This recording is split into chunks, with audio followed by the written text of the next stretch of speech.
नमस्कार दोस्तों, मैं हूं सुमित पांडे।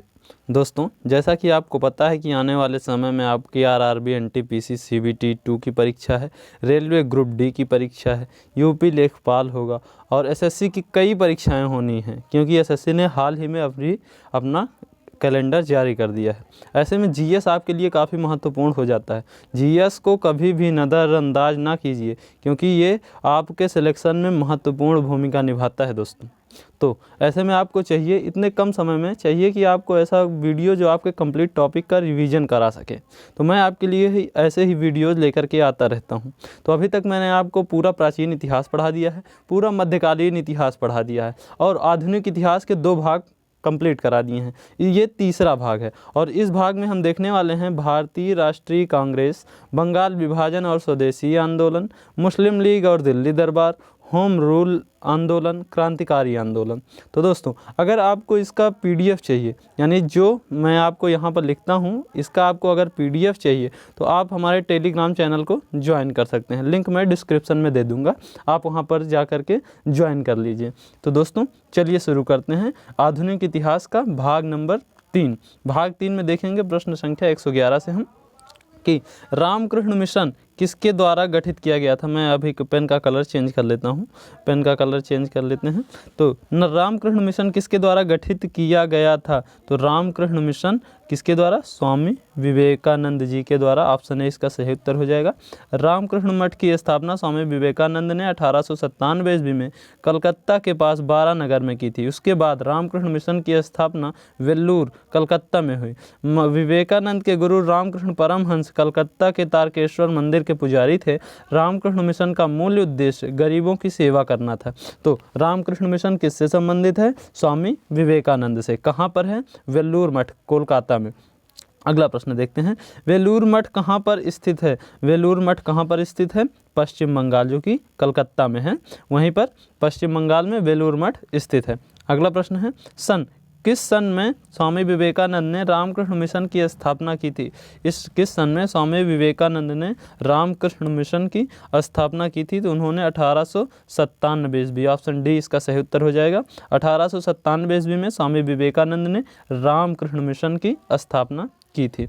अगला प्रश्न है, 1893 में विश्व की सर्वधर्म संघीय संसद में भारत का प्रतिनिधित्व किसने किया था? ये तो विश्व प्रसिद्ध क्वेश्चन है कि 1893 में भारत की ओर से धर्म संघीय संसद में स्वामी विवेकानंद जी। ऑप्शन ए इसका सही उत्तर हो जाएगा। 1893 ईस्वी में विश्व धर्म संघीय संसद में भारत का प्रतिनिधित्व स्वामी विवेकानंद ने किया था। उन्होंने अमेरिका स्थित शिकागो में 1893 में आयोजित विश्व धर्म महासभा में भारत की ओर से सनातन धर्म का प्रतिनिधित्व किया था। भारत का आध्यात्मिकता से परिपूर्ण वेदांत दर्शन अमेरिका और यूरोप के हर देश में स्वामी विवेकानंद के कारण पहुंचा था। यही वो जगह थी, यही वो मंच था। शिकागो धर्म सम्मेलन ही मंच था जहां पर स्वामी विवेकानंद जी ने कहा था, मेरे अमेरिका के भाइयों एवं बहनों शब्द का प्रयोग सर्वप्रथम स्वामी विवेकानंद जी ने यूरोप और अमेरिका में किया था।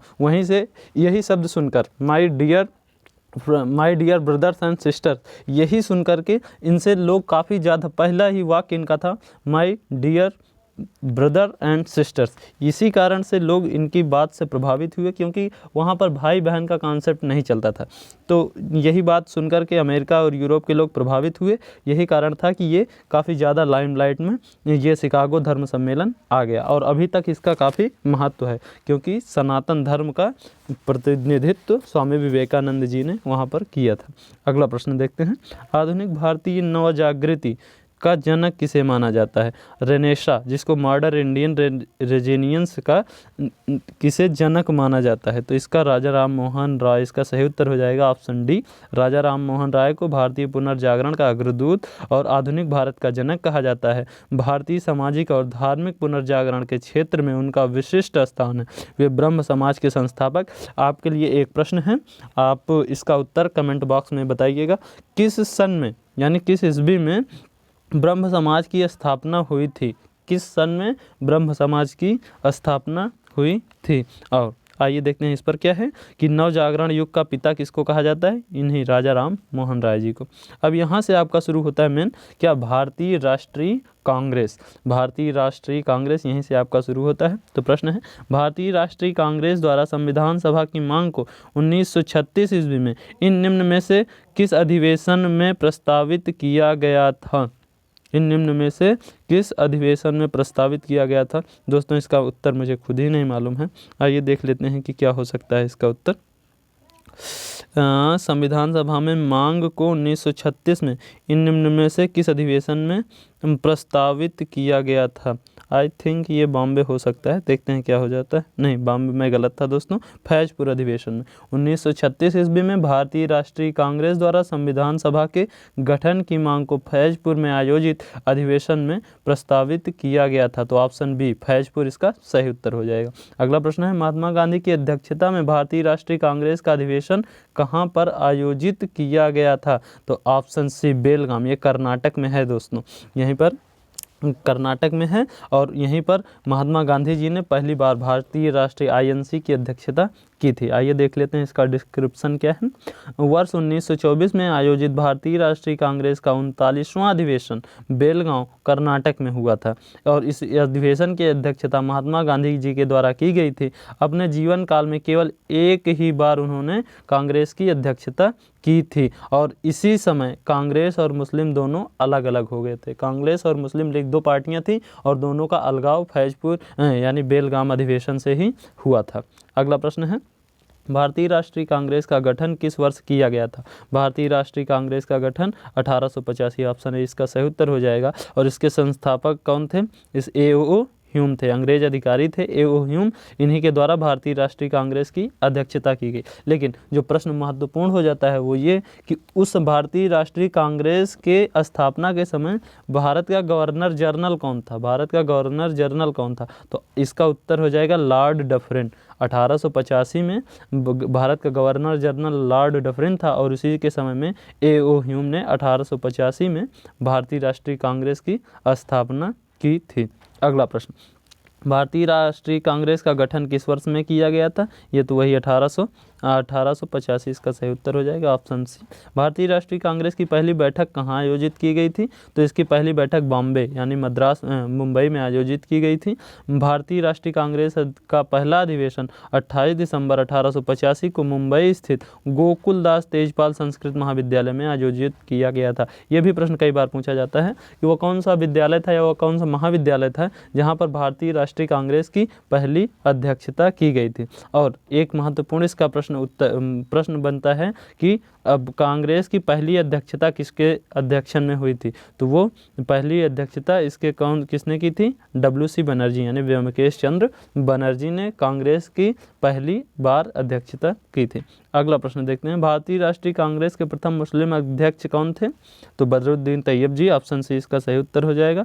बदरुद्दीन तैयब जी भारतीय राष्ट्रीय कांग्रेस के प्रथम मुस्लिम अध्यक्ष थे। बदरुद्दीन तैयब जी एक प्रसिद्ध वकील और कांग्रेस के नेता थे। ये भारतीय राष्ट्रीय कांग्रेस के 1887 से मद्रास में आयोजित तीसरे वार्षिक अधिवेशन में सर्वसम्मति से अध्यक्ष चुने गए थे। अगला प्रश्न देखते हैं, 1939 में इंडियन नेशनल कांग्रेस छोड़ने के बाद सुभाष चंद्र बोस ने किसका गठन किया। 1939 में INC इंडियन नेशनल कांग्रेस छोड़ने के बाद इन्होंने किसका गठन किया था, फॉरवर्ड ब्लॉक का। ये भी प्रश्न बनता है कि फॉरवर्ड ब्लॉक का गठन कब हुआ था, तो 1939 में। फॉरवर्ड ब्लॉक का गठन किसने किया था, SC बोस, सुभाष चंद्र बोस जी ने किया था। आइए अगला प्रश्न देखते हैं कि क्या है।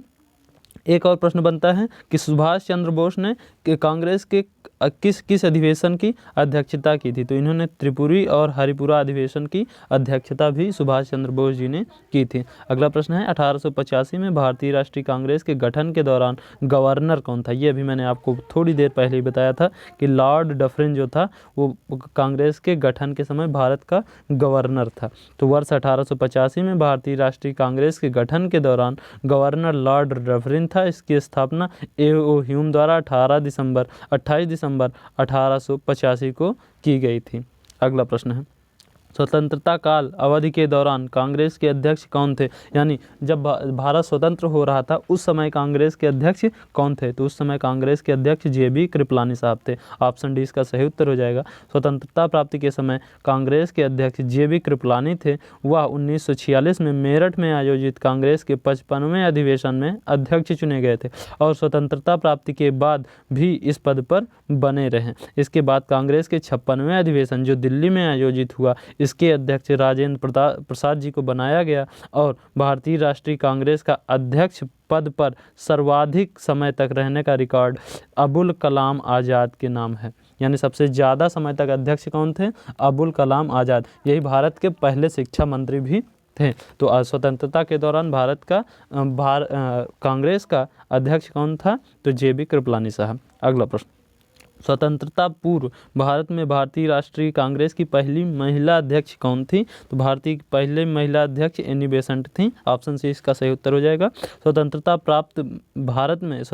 पूर्व भारत में भारतीय राष्ट्रीय कांग्रेस की पहली महिला अध्यक्ष श्रीमती एनी बेसेंट थी। इन्होंने 1917 ईस्वी में कलकत्ता में आयोजित भारतीय राष्ट्रीय कांग्रेस के 32वें अधिवेशन में अध्यक्षता की थी। भारतीय राष्ट्रीय कांग्रेस की प्रथम भारतीय महिला अध्यक्ष सरोजनी नायडू थी। अगर पूछे कि प्रथम महिला अध्यक्ष कौन थी तो एनी बेसेंट थी और प्रथम भारतीय महिला अध्यक्ष कौन थी? वो सरोजनी नायडू जी थी। अगला प्रश्न, 1916 का लखनऊ समझौता किसके किसके बीच हुआ था? तो लखनऊ समझौता ये हुआ था आपके भारतीय राष्ट्रीय कांग्रेस और इंडियन मुस्लिम लीग के बीच। भारतीय राष्ट्रीय कांग्रेस और इंडियन मुस्लिम लीग के बीच इनकी समझौता हुआ था और इसी दौरान कांग्रेस के दोनों दल, नरम दल और गरम दल में भी एकता हो गई थी। यानी यहाँ पर नरम दल और गरम दल नहीं दिया गया है। सॉरी दोस्तों, ये क्वेश्चन गलत हो जाएगा आपका।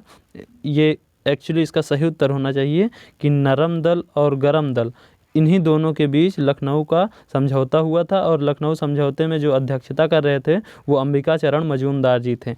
अगला प्रश्न देखते हैं, स्वतंत्र भारत में भारतीय राष्ट्रीय कांग्रेस की पहली महिला अध्यक्ष कौन थी? तो स्वतंत्र भारत में भारतीय राष्ट्रीय कांग्रेस की पहली महिला अध्यक्ष सरोजनी नायडू। ऑप्शन डी इसका सही उत्तर हो जाएगा।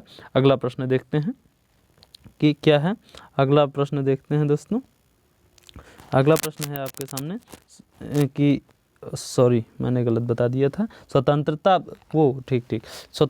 के बाद, प्रश्न आप ठीक से पढ़िएगा, स्वतंत्रता के बाद भारतीय राष्ट्रीय कांग्रेस की पहली महिला अध्यक्ष इंदिरा गांधी थी। लेकिन स्वतंत्रता के पहले जो सबसे पहले महिला अध्यक्ष थी वो भी भारतीय, वो कौन थी?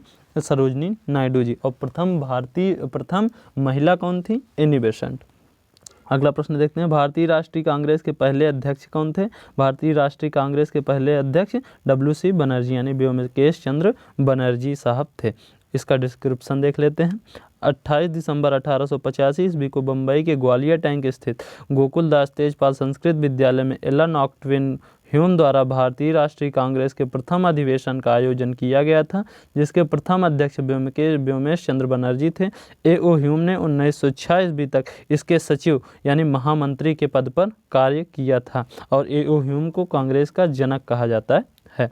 1885 में, अगला प्रश्न है कि 1885 में भारतीय राष्ट्रीय कांग्रेस की स्थापना किसके द्वारा की गई थी? तो A.O. ह्यूम, एलन ऑक्टविन ह्यूम के द्वारा भारतीय राष्ट्रीय कांग्रेस की स्थापना की गई थी और ये 1906 तक कांग्रेस के सचिव के पद पर भी बने रहे थे। अगला प्रश्न देखते हैं। अब यहाँ से दोस्तों आपका शुरू हो जाएगा बंगाल विभाजन और स्वदेशी आंदोलन। अगर दोस्तों ये सेशन आपको पसंद आ रहा हो तो लाइक ज़रूर करें। हाँ, चैनल को सब्सक्राइब भी कर लें। ये चैनल आपका है, इसे बढ़ाने में आप हमारी सहायता कीजिए। अगला प्रश्न देखते हैं, बंगाल विभाजन और स्वदेशी आंदोलन से जुड़ा हुआ। बंगाल का पहला विभाजन किस वर्ष में हुआ था? तो बंगाल का विभाजन 1905 में हुआ था। बंगाल का विभाजन कब हुआ था? 1905। ऑप्शन डी सही उत्तर हो जाएगा। बंगाल विभाजन के निर्णय की घोषणा 20 जुलाई 1905 को भारत के तत्कालिक वायसराय लॉर्ड कर्जन के द्वारा की गई थी। कर्जन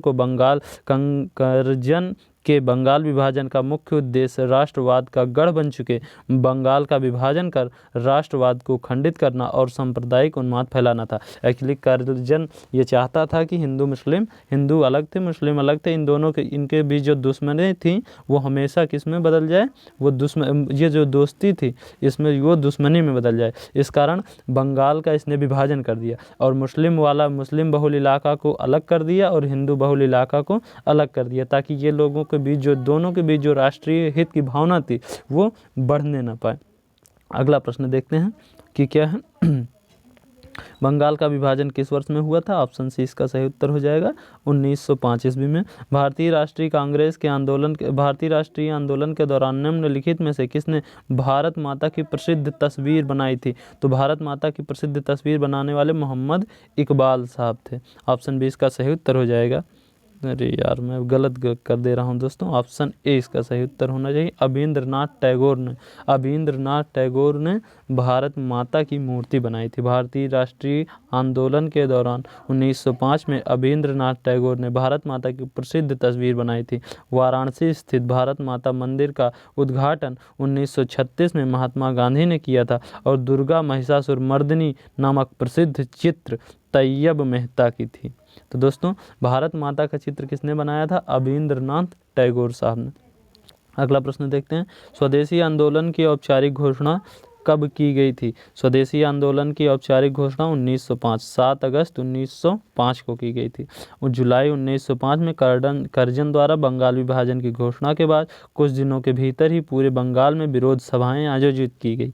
इन सभाओं में सबसे पहले विदेशी वस्तुओं का बहिष्कार का निर्णय लिया गया और 7 अगस्त 1905 ईस्वी को बंगाल विभाजन के विरोध में कलकत्ता के टाउन हॉल में विशाल प्रदर्शन कर स्वदेशी आंदोलन की घोषणा की गई। तो स्वदेशी आंदोलन कब शुरू किया गया? 7 अगस्त 1905 को। अगला प्रश्न, जुलाई 1905 को बंगाल विभाजन के आदेश किसने दिया था? तो वही आपका हो जाएगा लॉर्ड कर्जन। ऑप्शन सी सही उत्तर।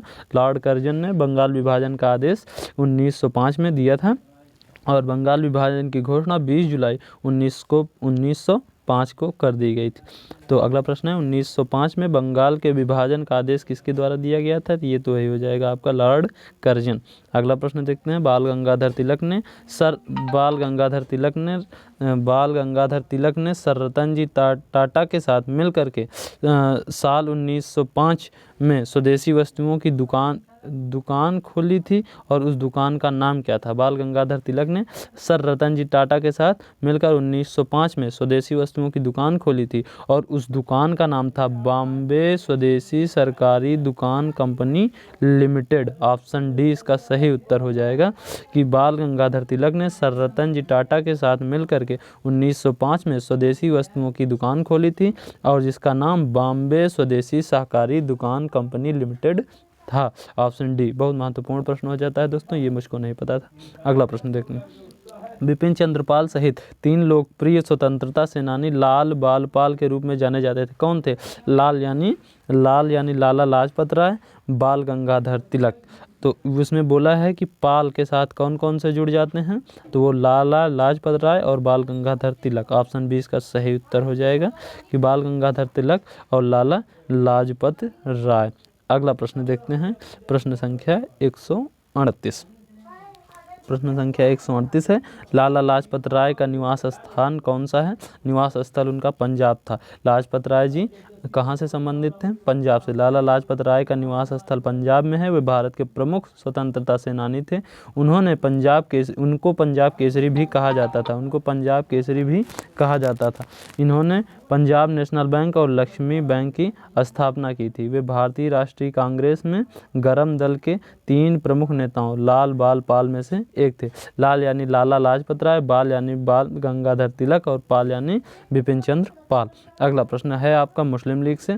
ऑल इंडिया मुस्लिम लीग की स्थापना कब हुई थी? तो मुस्लिम लीग की स्थापना हुई थी आपका 1906 ईस्वी में। तो मुस्लिम लीग की स्थापना कब की गई थी? 1906 ईस्वी में। ढाका के नवाब कलीमुल्लाह के नेतृत्व में 30 दिसंबर 1906 को बंगाल के ढाका में मुस्लिम लीग की स्थापना हुई थी। तो मुस्लिम लीग की स्थापना 1906 में हुई थी और किसने किया था? ढाका के नवाब कलीमुल्लाह के नेतृत्व में।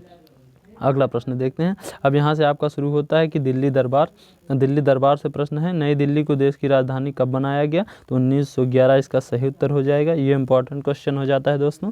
नई दिल्ली को देश की राजधानी 1911 ईस्वी में बनाने की घोषणा की गई थी। और अच्छा ये बताइए आप कि दिल्ली से पहले भारत की राजधानी कौन सी थी? दिल्ली से पहले भारत की राजधानी थी कलकत्ता। कलकत्ता दिल्ली की राजधानी, भारत की राजधानी थी। और कलकत्ता से दिल्ली को राजधानी कब बनाया गया? 1911 ईस्वी में। अगला प्रश्न है कि दिल्ली को किस वर्ष भारत की राजधानी बनाया गया? ऑप्शन 20 का सही उत्तर हो जाएगा 1911।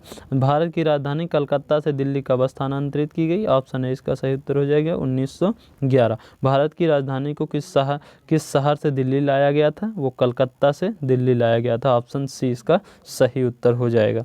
और ये किसके नेतृत्व में, यानी वो उस समय गवर्नर जनरल लॉर्ड हार्डिंग द्वितीय था। लॉर्ड हार्डिंग द्वितीय, वो उसी ने कलकत्ता से राजधानी कहाँ पर स्थानांतरित की? दिल्ली में।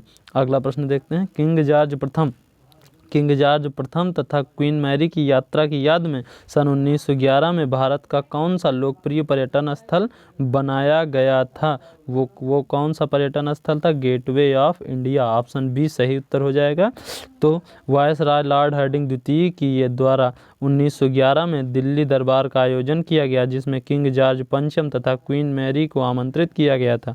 उनके आगमन के उपलक्ष्य में मुंबई के समुद्र तट पर एक भव्य प्रवेश द्वार बनवाया गया था, जिसे गेटवे ऑफ इंडिया भी कहा जाता है। तो गेटवे ऑफ इंडिया कहाँ पर है? मुंबई में। किसके द्वारा बनवाया गया था? लॉर्ड हार्डिंग द्वितीय के द्वारा। और किस उपलक्ष्य में? क्योंकि इंग्लैंड का राजा जॉर्ज पंचम और उसकी पत्नी मैरी आ रही थी भारत की यात्रा पर। अगला प्रश्न देखते हैं कि गेटवे ऑफ इंडिया कहाँ पर है? गेटवे ऑफ इंडिया मुंबई में है, समुद्र तट के किनारे है। और कब बनवाया गया था? 1911 ईस्वी में। अब यहाँ से शुरू हो जाता है आपका होम रूल आंदोलन। होम रूल लीग आंदोलन के संस्थापक कौन थे? तो होम रूल लीग आंदोलन के संस्थापक एनी बेसेंट थी। होम रूल लीग आंदोलन तिलक और एनी बेसेंट द्वारा संवैधानिक प्रावधानों के तहत रहते हुए स्वशासन प्राप्त करने के उद्देश्य से चलाया गया था। तिलक द्वारा 28 अप्रैल 1916 को पूना के होम रूल लीग की स्थापना की गई। तो तिलक द्वारा कहाँ पर? पूना यानी बेलगांव में। ये गलत है दोस्तों, बेलगांव कर्नाटक में है। होम रूल लीग की स्थापना तिलक द्वारा महाराष्ट्र में की गई थी, और जबकि एनी बेसेंट द्वारा वो मद्रास में की गई थी, मद्रास के अडेयार में। तो होम रूल लीग आंदोलन से दो लोग जुड़े हैं, कौन कौन? श्रीमती एनी बेसेंट और बाल गंगाधर तिलक। तिलक कहाँ से? महाराष्ट्र से। और श्रीमती एनी बेसेंट कहाँ से? मद्रास, यानी तब अब का तमिलनाडु। अगला प्रश्न देखते हैं। 1915-16 में स्थापित होम रूल लीग निम्न में से किसकी सहायक इकाई के रूप में काम करती थी? ये भारतीय राष्ट्रीय कांग्रेस की सहायक इकाई के रूप में काम करती थी। ऑप्शन बी सही उत्तर हो जाएगा। 1915-16 में स्थापित होम रूल लीग भारतीय राष्ट्रीय कांग्रेस की सहायक इकाई के रूप में काम करती थी। इस आंदोलन का उद्देश्य स्वराज की प्राप्ति करना था, परंतु इस आंदोलन में शस्त्रों के प्रयोग की अनुमति नहीं थी। इसको कहते हैं बिना शस्त्र का आंदोलन। कौन सा था? होम रूल लीग आंदोलन। अगला प्रश्न देखते हैं। प्रश्न संख्या 148 आपका यहाँ से क्रांतिकारी आंदोलन शुरू हो जाता है। तो पहला प्रश्न है, निम्न में से कौन सा हिंदुस्तान सोशलिस्ट रिपब्लिक एसोसिएशन का सदस्य नहीं था? वो भगत सिंह थे, चंद्रशेखर आज़ाद थे और सुखदेव भी थे। ये तीन लोग, चंद्रशेखर आज़ाद, भगत सिंह और सुखदेव, ये तीनों लोग तो HSRA से संबंधित थे, लेकिन नाना साहब HSRA से संबंधित नहीं थे। हिंदुस्तान सोशलिस्ट रिपब्लिक एसोसिएशन की स्थापना 10 सितंबर 1928 को दिल्ली के फिरोज शाह कोटला ग्राउंड में भगत सिंह, भगवती चरण वोरा और चंद्रशेखर आज़ाद, सुखदेव जैसे युवाओं ने मिल करके की थी। और चंद्रशेखर आज़ाद उनमें नेतृत्व किया था, जिसमें समाजवादी लक्ष्य को स्वीकार किया गया था, जबकि नाना साहब 1857 की क्रांति से संबंधित थे। अगला प्रश्न देखते हैं। हिंदुस्तान सोशलिस्ट रिपब्लिक एसोसिएशन की स्थापना किसके द्वारा की गई थी? तो HSRA की स्थापना भगत सिंह के द्वारा की गई थी। अगला प्रश्न देखते हैं। काकोरी ट्रेन डकैती कौन से वर्ष में हुई? काकोरी ट्रेन डकैती हुई थी 1925 ईस्वी में। इसी को काकोरी कांड के नाम से भी जाना जाता है। 1924 में सचिंद्र सान्याल, रामप्रसाद बिस्मिल एवं चंद्रशेखर आज़ाद ने मिलकर HSRA की स्थापना की। HSA की स्थापना की। आर इसमें बाद में जुड़ा था, इसमें यस बाद में HRA की स्थापना की थी, लेकिन यस इसमें बाद में जोड़ दिया गया था।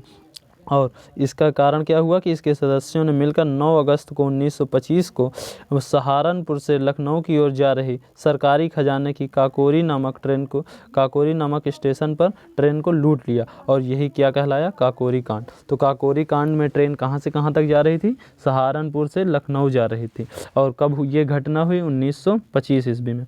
अगला प्रश्न है, काकोरी ट्रेन डकैती 1925 में किसके द्वारा आयोजित की गई थी? तो ये HRA के द्वारा आयोजित की गई थी। ऑप्शन डी इसका सही उत्तर हो जाएगा, हिंदुस्तान रिपब्लिक एसोसिएशन के द्वारा। अगला प्रश्न है, इनमें से कौन सा आंदोलन लाल बाल पाल द्वारा शुरू किया गया था? तो स्वदेशी आंदोलन लाल बाल पाल यानी कि बाल गंगाधर तिलक, विपिन चंद्र पाल और लाला लाजपत राय के द्वारा शुरू किया गया था। तो दोस्तों, स्वदेशी आंदोलन कब शुरू किया गया था? आप इसका उत्तर अभी मैंने आपको बताया है, आप कमेंट बॉक्स में लिख करके बताइएगा कि स्वदेशी आंदोलन कब शुरू किया गया था। अगला प्रश्न, वह औरत कौन है जिसने स्वतंत्रता के लड़ने के लिए भारतीय महिलाओं की जागृति में एक महत्वपूर्ण भूमिका निभाई और उन्हें भारत की कोकिला के भी नाम से जाना जाता है? तो भारत की कोकिला के नाम से एक ही महिला को जाना जाता है, वो हैं सरोजनी नायडू। सरोजनी नायडू ने स्वतंत्रता के लिए भारतीय महिलाओं को जागृत करने में महत्वपूर्ण भूमिका निभाई और भारत की स्वतंत्रता प्राप्ति के बाद वे उत्तर प्रदेश की पहली महिला राज्यपाल बनी, जिन्हें भारत की कोकिला के नाम से जाना जाता है। तो भारत की कोकिला कौन है? सरोजनी नायडू, और इनको ये उत्तर प्रदेश की पहली महिला राज्यपाल भी थी। अगला प्रश्न देखते हैं, निम्नलिखित में से किसने स्वतंत्रता आंदोलन के एक अंश के रूप में चटगांव शस्त्रागार छापा में भाग लिया था? चटगांव शस्त्रागार छापा में किसने भाग लिया था? वो प्रीतिलता वाडेकर। ये नाम आप याद रखिएगा, इंपॉर्टेंट हो जाता है कि प्रीतिलता वाडेकर ने स्वतंत्रता आंदोलन के एक अंश के रूप में चटगांव शस्त्रागार छापा में भाग लिया था। चटगांव शस्त्रागार छापा के कब्जे के दौरान अनेक व्यक्ति मारे गए थे और प्रीतिलता रेलवे इंस्टीट्यूट पर छापेमारी के दौरान मारी गई थी। प्रीतिलता वाडेकर किससे संबंधित हैं? ये चटगांव शस्त्रागार छापा से संबंधित हैं। अगला प्रश्न है, निम्नलिखित में से वह कौन सा भारतीय था जिसे अंग्रेजों ने स्वतंत्रता संग्राम में शामिल होने के कारण 18 वर्ष की आयु में ही फांसी दे दी थी? ये बहुत इंपॉर्टेंट हो जाता है। खुदीराम बोस जी को कब 18 वर्ष में ही फांसी दे दी गई थी? 30 अप्रैल 1908 को प्रफुल्ल चाकी और खुदीराम बोस ने मुजफ्फरपुर के जज किंग्सफोर्ड की हत्या का प्रयत्न किया, परंतु गलती से बम कैनेडी की गाड़ी पर गिर गया, जिससे 2 महिलाओं की मृत्यु हो गई। चाकी ने आत्महत्या कर ली, यानी प्रफुल्ल चाकी ने आत्महत्या कर ली, जबकि खुदीराम बोस को 18 वर्ष की आयु में 11 अगस्त 1908 को फांसी दे दी गई थी। अगला प्रश्न, भारतीय स्वतंत्रता संग्राम में सहायता हेतु निम्नलिखित में से कौन से संगठन की स्थापना भारत के बाहर नहीं की गई थी? तो दोस्तों, इंडिया हाउस की स्थापना भारत के बाहर की गई थी, गदर पार्टी की स्थापना भारत के बाहर की गई थी, बर्लिन समिति की स्थापना भारत के बाहर की गई थी, लेकिन हिंदुस्तान समाजवादी गणतंत्र संस्था, जिसको HSRA भी कहा जाता है, इसकी स्थापना भारत के बाहर नहीं बल्कि भारत में ही की गई थी। और इसके संस्थापक भगत सिंह, खुदीराम बोस और चंद्रशेखर आज़ाद जी थे। अगला प्रश्न देखते हैं कि निम्नलिखित में से कौन से स्वतंत्रता सेनानी ने जेल की दीवारों पर महाकाव्य कमला लिखा था? कौन सा महाकाव्य लिखा था? कमला, जेल की दीवारों पर। दोस्तों, इसका उत्तर मुझे मालूम नहीं है, देखते हैं क्या हो सकता है। 157 कमला 157 देखते हैं। इसका उत्तर हो जाएगा दोस्तों BD सावरकर। ठीक है, BD सावरकर ने जेल की दीवारों पर महाकाव्य कमला लिखा था। वे न केवल स्वाधीनता संग्राम के एक तेजस्वी सेनानी थे, बल्कि क्रांतिकारी, महान चिंतक और लेखक, कवि, ओजस्वी वक्ता तथा दूरदर्शी राजनेता भी थे। तो कमला किसने लिखा था? BD सावरकर जी ने। कमला किसने लिखा था? BD सावरकर जी ने। कहाँ पर? जेल की दीवारों पर। अगला प्रश्न देखते हैं, भगत सिंह और उनके साथियों ने किसका बदला लेने के लिए ब्रिटिश अधिकारी जॉन सैंडर्स की हत्या कर दी थी? तो किस चीज़ का बदला लेने के लिए? तो इन्होंने लाला लाजपत राय, जो कि पंजाब के केसरी थे, पंजाब केसरी इनको कहा जाता है, लाला लाजपत राय की मौत का बदला लेने के लिए भगत सिंह और उनके साथियों ने जॉन सैंडर्स की हत्या कर दी थी। तो चंद्रशेखर आज़ाद के नेतृत्व में सितंबर 1928 ईस्वी को दिल्ली के फिरोज शाह कोटला मैदान में हिंदुस्तान सोशलिस्ट रिपब्लिकन एसोसिएशन का गठन किया गया था। इसके सदस्यों में से आज़ाद, भगत सिंह, राजगुरु, सुखदेव आदि ने साइमन कमीशन के विरोध में लाला लाजपत राय की लाठीचार्ज से हत्या करने पर पुलिस अधीक्षक सैंडर्स को मार दिया था। अगला प्रश्न देखते हैं कि असेंबली बम कांड में भगत सिंह के साथ कौन सा मुख्य आरोपी था? तो असेंबली बम कांड में बटुकेश्वर दत्त थे, बटुकेश्वर दत्त थे, यही असेंबली बम कांड में भगत सिंह के साथी थे। असेंबली बम कांड में भगत सिंह के साथ बटुकेश्वर दत्त मुख्य आरोपी थे। इस कांड में दोषी ठहराए गए भगत सिंह और बटुकेश्वर दत्त को आजीवन कारावास की सजा दी गई थी। अगला प्रश्न, भगत सिंह, राजगुरु तथा सुखदेव को किसकी हत्या के आरोप में फांसी दी गई थी? भगत सिंह, राजगुरु तथा सुखदेव को किसकी हत्या के आरोप में? जॉन सैंडर्स की हत्या के आरोप में सुखदेव, भगत सिंह तथा राजगुरु को फांसी दे दी गई थी। अगला प्रश्न है, अरुणा आसिफ अली को कहाँ भारतीय राष्ट्रीय कांग्रेस का ध्वज फहराने के लिए याद किया जाता है? तो इन्होंने भारत छोड़ो आंदोलन के दौरान भारतीय राष्ट्रीय कांग्रेस का ध्वज फहराया था। अरुणा आसिफ अली को भारत छोड़ो आंदोलन के दौरान भारतीय राष्ट्रीय कांग्रेस का ध्वज फहराने के लिए याद किया जाता है। ये एक स्वतंत्र कार्यकर्ता भी थी, भारतीय स्वतंत्रता कार्यकर्ता भी थी। इन्होंने भारत छोड़ो आंदोलन के दौरान भारतीय राष्ट्रीय कांग्रेस का ध्वज भी फहराया था। अगला प्रश्न, किस क्रांतिकारी ने खुद से मौत को गले लगाया था? इन निम्न में से किसने खुद को मौत से गले लगाया था? वो चंद्रशेखर आज़ाद जी थे। अपने यही इलाहाबाद दोस्तों कि अपना लिखल जाता है, काफ़ी गहराई है हमको इससे, इलाहाबाद से प्रयागराज वर्तमान में। किस क्रांतिकारी ने खुद से मौत को गले लगाया था? तो वो थे चंद्रशेखर आज़ाद। यही कंपनी बाग, जिसको वर्तमान चंद्रशेखर आज़ाद पार्क कहा जाता है, वहीं पर इन्होंने खुद को गोली मार ली थी। चंद्रशेखर आज़ाद स्वयं मौत को गले लगाने वाले क्रांतिकारी थे। चंद्रशेखर आज़ाद 27 फरवरी 1931 ईस्वी को इलाहाबाद के अल्फ्रेड पार्क में मौजूद थे, जहां पर अंग्रेजों से मुठभेड़ में अंतिम गोली स्वयं को मार ली थी।